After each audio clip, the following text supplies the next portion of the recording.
2장 14절 한번 읽어보세요. 이스라엘 종이냐 시종이냐 어찌하여 포로가 되었느냐. 네. 시종이란 말이 이제 나왔는데 지난번에 한 말씀 드렸죠. 시종이라는 게 뭐냐면 노예 제도가 있던 시기에 그 노예 중에서 남자 종이 있고 여자 종이 있겠죠, 그죠? 자기네끼리 결혼을 하게 되면 그러면 거기서 또 아이가 나오겠죠. 그걸 시종이라고 그래요. 그러니까 그 주인은 어떻게 되는 거예요? 수지 맞은 거죠. 수지 맞은 거예요. 하나 얻은 거예요. 돈 주고 사온 게 아니라 자기네끼리 이제 종으로 데리고 있는데 그들끼리 결혼하게 되면 아이가 나면 자동종이 되는 거야. 그걸 시종이라고 그래요. 낳을 때부터 종이죠. 우린 뭡니까, 우리는? 우린 낳을 때부터 뭐예요? 죄의 종입니다. 우리도 시종이에요, 그래서요. 죄의 시종입니다. 그런 소리 처음 들어봤습니까? 우리 낳을 때부터 죄의 시종이에요. 그러니까 우리 아버지도 죄인이었고 우리 어머니도 죄인이라, 아담 때부터 물려온 죄인이라, 그 사이에서 낳았기 때문에 자동적으로도 죄의 시종이 되는 거예요. 그럼 그 종은 누가 해방시켜줘야 되는 거예요? 주인이 해방시켜주면 돼요. 오늘 이제 너 이제 고생했어, 이제 해방이다 그러면 해방되는 거예요. 스스로 해방될 일은 없어요. 주인이 해방시켜주면 돼요. 우리 주인은 누굽니까? 예수님. 그분이 해방시켜주면 되는 거예요. 근데 그분이 그냥 해방시킨 게 아니라 값을 지불했습니다. 십자가에서. 당신이 목숨을 내놓고 값을 지불하고 해방시켰다. 그러니까 우리는 그분이 값을 지불하지 않는 한 선천적으로 시종이에요. 선천적으로 태어날 때부터 죄의 시종이라. 근데 이걸 가지고 무슨 그냥 그 주인이 해방시켜야 될 문제를 가지고 시종이 스스로 앉아가지고 나 도 닦으면 돼, 좋은 일 하면 돼, 애를 쓰면 돼, 될 일이 아니죠. 그렇게 애를 쓰는 사람이 이게 종교인 거예요. 근데 희한하게 뭐 불교 같은 종교는 그렇다 치더라도 교회 안에서도 그런 방법을 쓰는 사람이 있더라고. 자기가 노력하고 애를 쓰고 뭐 이걸 하고 안 하고 해가지고 구원을 하겠다는 거거든, 지금. 시종을 면하겠다는 거죠. 안 되는 거예요, 이거는요. 되지 않는 걸 하는 겁니다. 교회는 다른 거 없어요. 안 되는 방법을 쓰는 걸 그게 안 된다는 걸 가르쳐 주면 되는 거예요. 아까 박은혜 말 맞다나 천국 갈 수 있도록 도와주면 되는 거예요. 뭐 교회 왔다고 누가 일당 주는 게 아니고. 교회는 그런 목적으로 온 거 아니겠어요? 그래서 여기 지금 말씀이 그거예요. 더 이상 시종이 아닌데 이제는 해방시켜 줬는데 왜 죄의 포로로, 사단의 포로에서 못 벗어나고 있느냐 하는 얘기를 하는 거예요. 그게 답답하다고 얘기를 하는 겁니다. 포로에서 자유케 해줬는데 왜 매일 입만 열면 죄에 눌리는 얘기만 하고 있냐는 거예요. 포로에서 해방됐다는 얘기 하지 않고. 나 가끔 요즘 잘 보지도 않습니다만 그 전에 이제 기독교 방송 이렇게 좀 보게 되면 목사들 나와서 많이 설교하잖아요. 뭐 나는 지옥 갈 정말 죄인이었는데 예수님 십자가 보혈로 죄 사함 받아서 지금 죽어도 천국 갈 수 있습니다. 나 그렇게 말하는 사람 별로 못 들었어. 그러니까 다른 사람한테 얘기도 못 하는 거예요, 또. 목사가 그렇게 얘기를 해주면 다른 사람들이 도전을 받아서 나도 죄 사함 받아야 되겠구나 이렇게 하는데 전혀 그런 얘기 안 하고 무슨 뭐 아버지와 어머니 사이에 무슨 뭐 부부 사이에 뭐 행복하게 지내는 방법 이런 얘기만 하고 앉았으니까. 그래서 나도 그렇게 해방됐으니까 여러분도 죄의 시종에서 해방돼서 천국 갑시다라고 외치는 사람이 거의 없다는 겁니다. 그거 왜 그럴까요? 자기가 해방돼 본 경험이 없는 거예요. 그러니까 내가 없는 걸 줄 수는 없거든, 사람이. 내가 없는 걸 줄 수는 없는 거예요. 내가 죄에서 해방된 체험이 없으니까 다른 사람 줄 수가 없는 거예요. 그런 얘기 할 수가 없는 거예요. 아니면 이론이든가 그냥. 그 교회에서 생명이 거듭나는 역사가 일어나지 않는 거예요. 그게 비극입니다, 바로. 다른 게 비극이 아니라. 예레미야 2장 15절.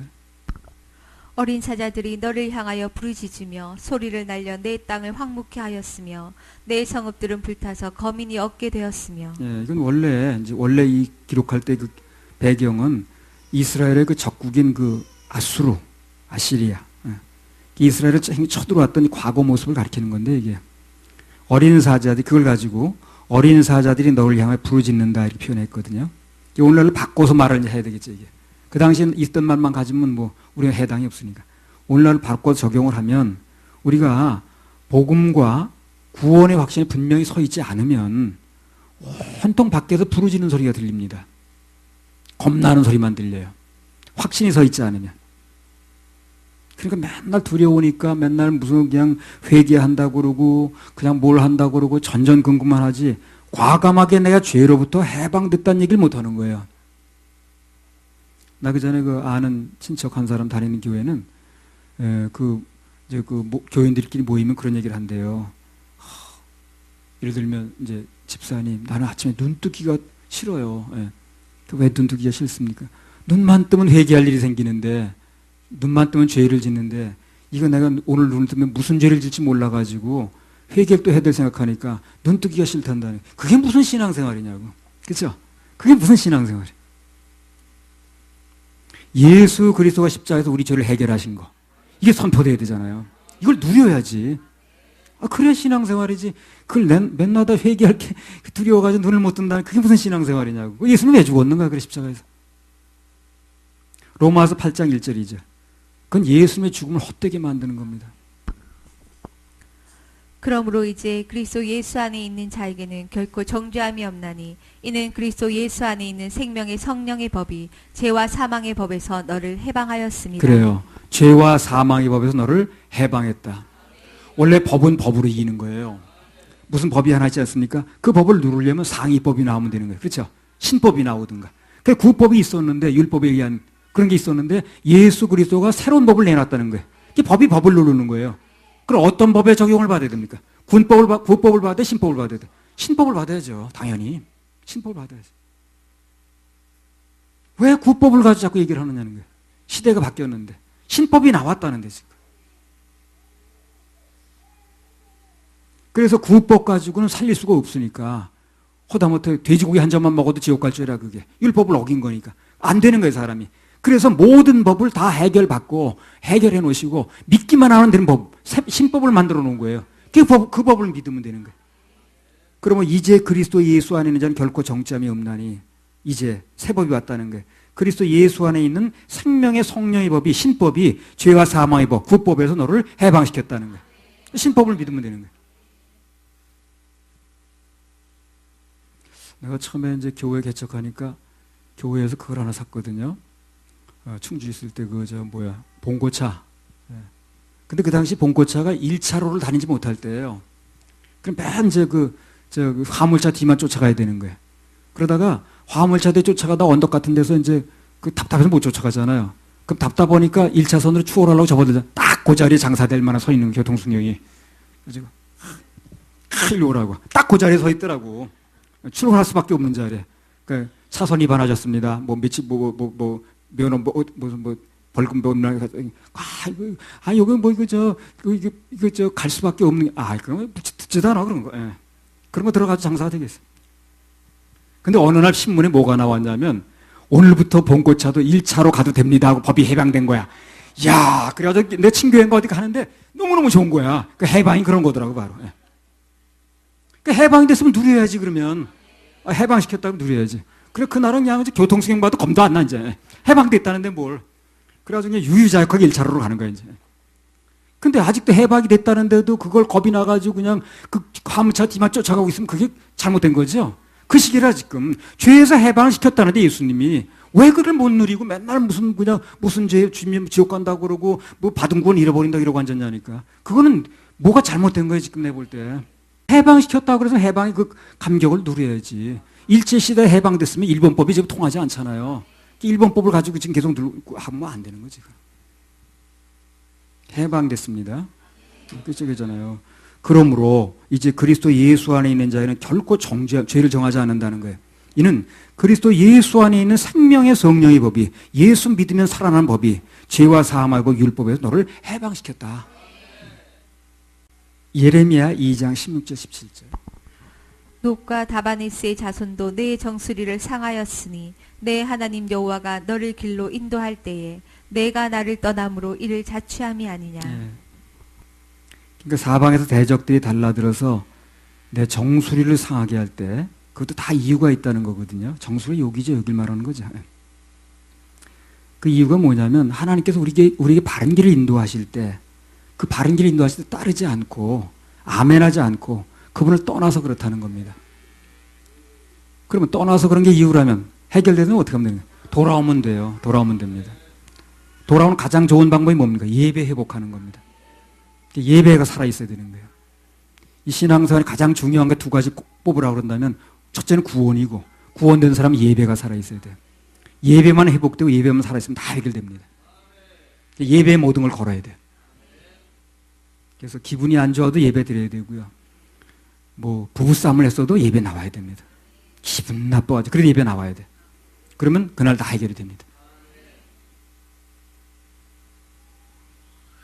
말씀에 아멘하지 않으면 해결이 안 되고 말씀에 아멘하면 다 해결이 됩니다. 18절도 읽어보세요. 내가 시올의 물을 마시려고 애굽길에 있으면 어찌미며 또 그 하수를 마시려고 아수르길에 있으면 어찌미뇨. 예. 한마디로 말하면 당시 유대 백성들이 하나님 의지하지 않고 주변 강대국을 의지하려고 했던 걸 이제 얘기를 하시는 거예요. 하나님께서 이걸 가장 싫어해요. 하나님께서 가장 가슴에 아프게 생각하는 게 바로 그거예요. 너희들 왜 나를 의지 안 하고 그렇게 엉뚱한 사람을 의지하냐? 어디 그래 사람 쳐다보고 따라다니냐? 그걸 그렇게 싫어하시는 거예요. 사람은요, 그렇더라고 살아보니까 그 사람을 의지하고 좀 아쉬운 소리하고 그러면 다 부담스러워하고 싫어하더라고. 나중에는요, 골목에서 저쪽에 보이면 저쪽을 비켜가. 안 마주치려고. 친척도 마찬가지입니다. 근데 하나님은요, 우리가 아무리 똑같은 얘기를 또 하고 아쉽다고 그래도 밤새도록 해도 완전히 여전히 들어주시더라고. 그런 분이 없어. 그러니까 사람한테 붙들고 얘기하려고 그러지 말고요. 주님한테 얘기하면 됩니다. 그럼 해결이 있어요. 사람은 들어줘도 해결이 없어요. 해줄 능력도 없고. 해줄 능력이 없으면 부담이 되는 거예요. 그러나 하나님은 해줄 수 있는 분이거든. 2장 19절. 내 악이 너를 징계하겠고 내 배역이 너를 책할 것이라. 그런즉 내 하나님 여호와를 버림과 내 속에 나를 경외함이 없는 것이 악이요 고통인 줄 알라. 주 만군의 여호와의 말이니라. 그 한나라는 여자 나오죠. 구약성경에 보면 남편 이름이 엘가나. 예. 근데 이제 그 아이를 못 낳잖아요. 한나가. 그러니까 막 내가 당신의 열아들보다 더 사랑하지 않냐고 말은 그렇게 하는데 이 남자가 또 첩을 얻어온 거예요. 그러니까 한나가 어떻게 합니까 그거를? 아니 날 사랑한다고 그러더니 딴 여자를 데려와가지고 뭐 하는 짓이냐고 그래가지고 그냥 그렇게 싸웠느냐? 그렇지 않아요. 그렇게 하지 않고 그 모든 문제를 다 싸들고 어디로 나갑니까? 하나님께 가지고 나갔어요. 거기서 해결이 나잖아요. 그죠? 그걸 막 첩하고 싸워가지고 될 일도 아니고 남편한테 당신이 나를 어떻게 알고 그냥 그렇게 그냥 첩을 들였냐고 약속도 왜 안 지키냐고 말이야. 뭐 말은 그렇게 번지를 해놓고 뒤로는 아니라는 둥 이렇게 한 게 아니고 그 모든 문제를 가지고 하나님께 나갔다고. 거기에 해결이 있는 거예요. 똑똑한 여자는 다 그렇게 합니다.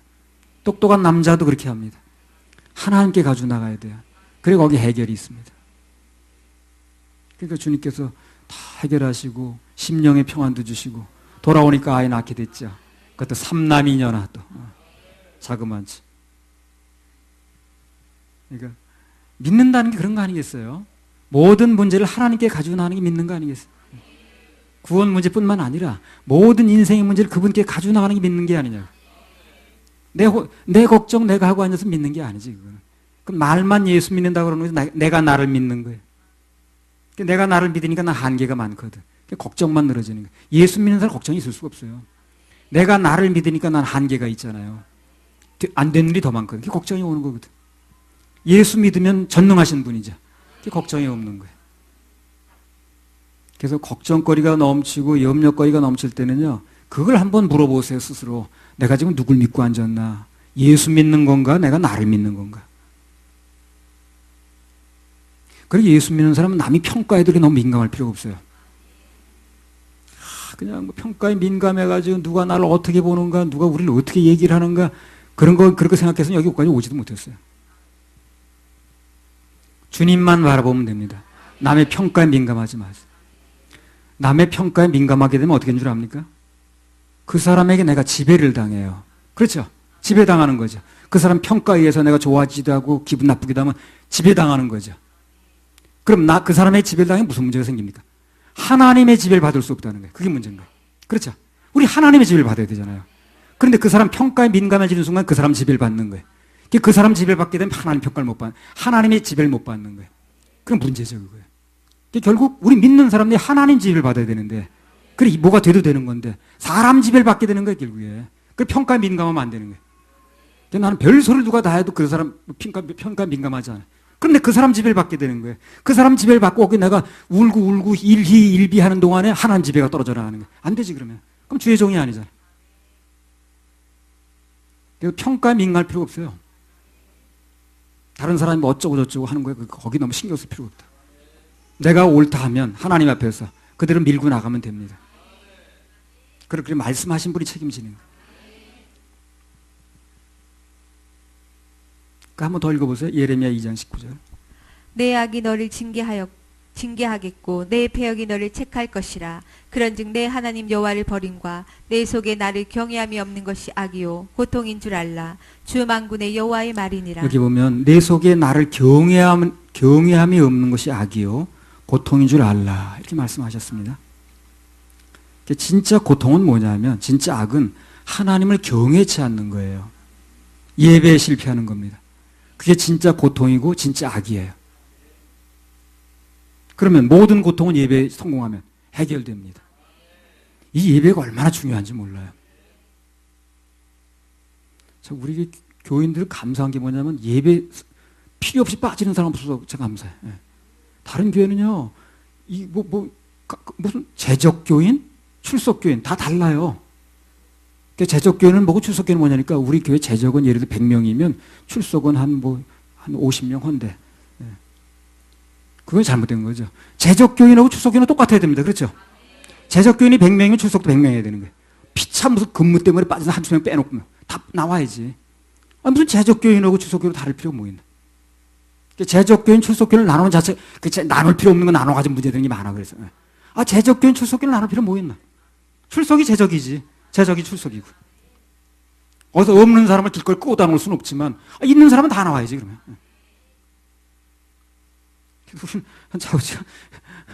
뭐 빠지는 사람 없어서 감사해요. 아유. 애들까지 다 나오니까. 예배에 성공해야 됩니다, 예배. 그래야 인생 문제가 풀리는 거예요. 항상 예배, 항상 축복이니까. 내 속에 나를 경외함이 없는 게 악이 고통이라고 그랬거든. 예배에 성공 안 하는 것이, 그것이 악이고, 그게 내게 고통이 된다는 거예요. 바꿔 말하면 예배에 성공하면 고통이 없다는 겁니다. 고통거리도 해결된다는 거예요. 예배 성공하면 되는 거예요. 우리 딱 두 가지 강조하는 거예요. 영혼 구령과 예배 성공. 그 두 가지만 되면 신앙생활은 아무 문제 없습니다. 그 두 가지가 문제가 생기니까 신앙생활에 문제가 생긴 거지. 그 두 가지만 해결되면 신앙생활 아무 문제 없어요. 영혼 구원과 예배 성공. 진짜 선과 진짜 행복은 하나님 경외하는 거, 예배 성공하는 겁니다. 그럼 행복이 있어요. 예배 성공하면. 나는 이제 우리 교인들 주일날 예배 끝나고 나가면 얼굴을 한번 보는 거야. 행복해서 나가는가, 아니면 인상 좀 서늘해서 그늘져서 나가는가. 그래서 이제 좀 그늘져서 나가면 그날은 뭐 잘못된 겁니다. 아무리 내가 좋은 얘기를 했어도 그 사람 뭐 안 풀어진 거거든. 예배 끝날 때 표정은 언제든지 오늘 한시름 내려놨어. 오늘 큰 짐 내려놨네. 이 표정이 나와야 되거든. 근데 뭐가 이제 짜장면 먹고 돈 내고 나가는 사람처럼 그렇게 그냥 뭐 떨떠름해서 나가면 뭐 되게 잘못된 거예요. 뭐 하여튼 많이 돌아봐야 돼, 목사가. 뭐 지금 뭐 잘못된 거야. 그럴 리가 없거든. 예배 와서 짐이 풀어졌으면 짐을 지고 있다가 무겁다가 인상 쓰고 있다가 짐이 내려 안도의 얼굴이 나와야 정상이거든. 뭐 무슨 얘기를 했었든지 풀어져서 가야 되는 거예요.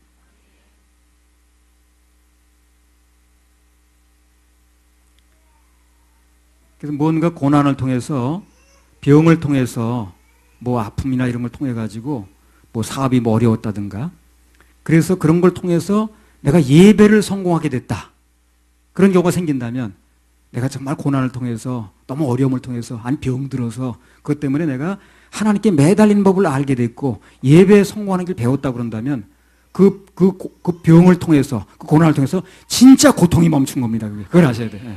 진짜 고통이 멈춘 거예요. 그러니까 아픈 게 고통이 아닌 거예요. 진짜 고통은 예배에 실패하는 고통이었거든. 그래서 내 병이라는 걸 통해 가지고, 고난을 통해서 예배에 성공했다 그런다면 진짜 고통이 멈춘 겁니다. 그럼 그 나머지 아픈 거, 그 사람이 닥친 고통은 조만간 해결됩니다. 조만간. 왜? 실체가 해결이 돼버리거든, 실체가. 그래서 결론적으로 뭡니까? 고난의 유익이라는 거예요. 그래서 고난의 유익이라는 거예요. 그래서 뭐가 좀 인생이 어렵고 좀 아픔이 오면 이걸 통해서 내가 진짜 고통이 멈추겠구나, 진짜 어려움이 멈추겠구나, 이렇게 생각을 하세요. 그럼 아픔 중에도 소망이 생깁니다. 힘이 생겨요. 견딜 수 있는 힘이 거기서 오는 거예요. 고난의 유익입니다. 5장 19절. 그대는 믿음은 내 성경. 그들이 만일 이르기를 우리 하나님 여호와께서 어찌하여 이 모든 일을 우리에게 행하셨느뇨 하거든 너는 그들에게 이르기를 너희가 여호와를 버리고 너희 땅에서 이방 신들을 섬겼은즉 이와 같이 너희 것이 아닌 땅에서 이방인들을 섬기리라 하라. 예배 실패라는 게 처음에는요, 마음의 고통으로 옵니다. 마음의 고통으로. 마음의 고통으로 올 때 그때 돌이켜야 돼요. 마음의 고통으로 올 때 그걸 돌이키는 시기를 놓치게 되면 환경의 고통으로 나타납니다. 그때. 조금 늦었어요. 그때는요. 환경의 고통이 간단히 말하면 뭡니까? 몸의 병으로 나타나든가 사업의 부도로 나타나든가 그게 환경 아니겠어요? 늦은 거에 조금요. 그리고 그 전에 그렇게 나타나기 전에 마음의 고통으로 나타날 때 돌이켜야 돼요. 그래서 오늘 예배 내가 안 드리게 되니까 마음에 좀 고통이 왔다. 그때 바로 돌이켜서 성공해야 됩니다. 그게 지나치게 되면 그다음부터 환경에 이제 문제로 나오기 시작해요. 그럼 조금 늦습니다. 그래도 안 되면 어떻게 되는 거예요? 강도가 세지죠. 그래도 안 되면 어떻게 돼요? 데려가는 수도 있어요. 예배 성공도 반대로 마찬가지입니다. 처음에는 마음의 행복으로 나타나요. 예배 성공하면. 마음으로 행복으로 나타나다가 계속 예배 성공하면 그다음에 어떻게 됩니까? 환경의 풀림으로 나타납니다. 환경의 풀림으로 나타나요. 똑같아요. 그래서 마음의 고통으로 나타나 실패하면 마음의 고통으로 나타나다 환경의 고통으로 나타나듯이 예배 성공하면 처음에는 환경 그대로 있는 것 같아도 마음이 편해. 마음이 기뻐. 그래가지고 계속해서 예배 성공하면 어떻게 됩니까? 그 다음에는 환경의 풀림으로 나타납니다. 인생에 난제가 생기고 어려움 속에서 예배 성공하니까 먼저 마음의 평안으로 응답이 왔는데 한나가 곧 이어 환경의 풀림으로 왔잖아요. 그죠? 예배 성공하면 처음에 마음이 평안한 정도로 끝나지만 조금 더 지나게 되면 그때부터는 어떻게 되냐면 환경의 풀림으로 나타나요. 병들이 치료되고 그 다음에 문제가 해결되고 관계가 회복되고 막혔던 게 뚫어지고 굽었던 게 펴지고 위험하던 게 평탄해지고 그렇습니다. 그러니까 이게 예배에 성공하게 되면 문제들이 풀리고 해결되고 어떤 치료가 되고 그러는 거 사람들이 체험을 못하다 보면 예배를 우습게 알아요. 그 이제 예배가 그냥 오늘도 주일하니까 가긴 가야 돼 이렇게 생각하는 거예요. 그러나 예배를 통해서 이렇게 확실한 역사들이 나타나고 하나님 일하심이 나타나 체험하게 되면 그때부터 예배 생명을 거는 겁니다. 사람들이. 오늘 예배 그런 게 없다 보니까 사람들이 예배를 그냥 등한시 여겨. 예레미야 2장 20절. 내가 옛적부터 내 멍에를 꺾고 내 결박을 끊으며 말하기를 나는 순복지 아니하리라 하고 모든 높은 산 위와 모든 푸른 나무 아래서 몸을 굽혀 행음하도다. 그래서 하나님의 말씀 앞에 아멘하지 않고 반항하는 거 그게 바로 죽는 길입니다. 그게. 구원은 하나님 말씀이 내 죄를 다 씻었다고 하면 그냥 아멘하고 믿으면 돼요. 뭘 또 무슨 죄는 큰 죄를 안 된다는 둥, 어떤 죄는 생명에 관한 죄를 안 된다는 둥, 어떤 죄는 자범죄라는 둥, 원죄라는 둥, 그런 걸 왜 따지냐고. 그냥 예수님이 해결하셨다면 받아들이면 되지. 아멘하고. 다 그 신학이 이렇게 만들었어, 그거. 무슨 내 신학에 의하면 그렇지 않다느니, 우리 목사님 그렇게 안 가르쳤다니. 그게 중요한 게 아니잖아, 지금. 성경이 뭘 말하냐 중요한 거지. 구원이라는 거는요, 늘 말씀드린 거지만 교파가 다르고 신학이 달라서 못 받는 게 아니에요. 마음이 높아서 못 받는 겁니다. 마음만 낮추면 얼마든지 받을 수 있어요. 마음이 높아서 못 받는 거예요. 2장 21절. 내가 너를 순전한 참 종자 곧 귀한 포도나무로 심었거늘 내게 대하여 이방 포도나무의 악한 가지가 됨은 어찌미뇨. 그래서 하나님께서 보실 때 순전한 복음의 씨앗을 뿌렸는데 들포도가 뭡니까? 유사품이죠.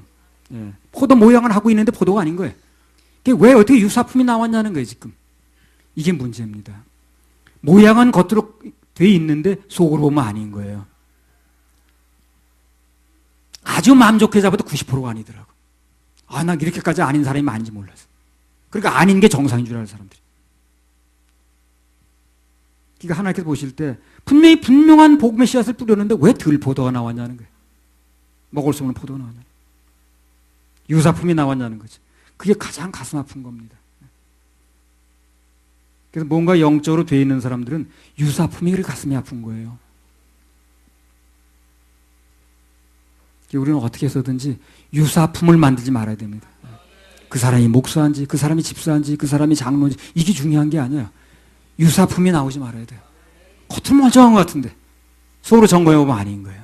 예수만 믿는 게 아니더라고. 유사품을 만들지 말아야 돼요.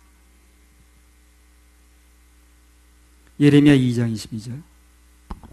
주 여호와 내가 말하노라. 내가 잿물로 스스로 씻으며 수다한 비누를 쓸지라도 내 죄악이 오히려 내 앞에 그저 있으리니. 예, 그러니까 잿물로 씻는다고 죄가 없어지는 게 아니고 비누로 닦는다고 없어지는 게 아니에요. 어떤 수단과 방법을 인간들이 쓴다 할지라도 그것을 되는 게 아니고 예수님께서 십자가에 흘리신 보혈의 피, 그 공로를 믿음으로만 해결되는 겁니다. 죄는 예수만 믿으면 돼요. 다른 것 갖다 붙일 필요도 없고 다른 건 얘기할 필요도 없는 거예요. 그게 분명치 않다 보니까 예수를 믿는다는 무슨 조건이 이렇게 많아. 무슨 죄는 생명에 관한 죄는 안 되고 뭐 그런 조건이 없는데. 나 충주에서 가끔 머리 이렇게 이제 이발하러 가는 그 사람, 이제 기독교 방송을 늘 보고 있길래 나 이제 전도를 좀 했어요. 그랬더니 그 얘기를 하는 거예요. 원죄는 예수님이 다 해결해 놓으셨지만 자범죄는 내가 해결해야 되는데 내가 스스로 지은 죄니까. 그렇지 않다. 성경에는 원죄나 자범죄를 나눈 적도 없고 예수님은 원죄든 자범죄든 모든 죄는 다 해결하셨다 십자가에서.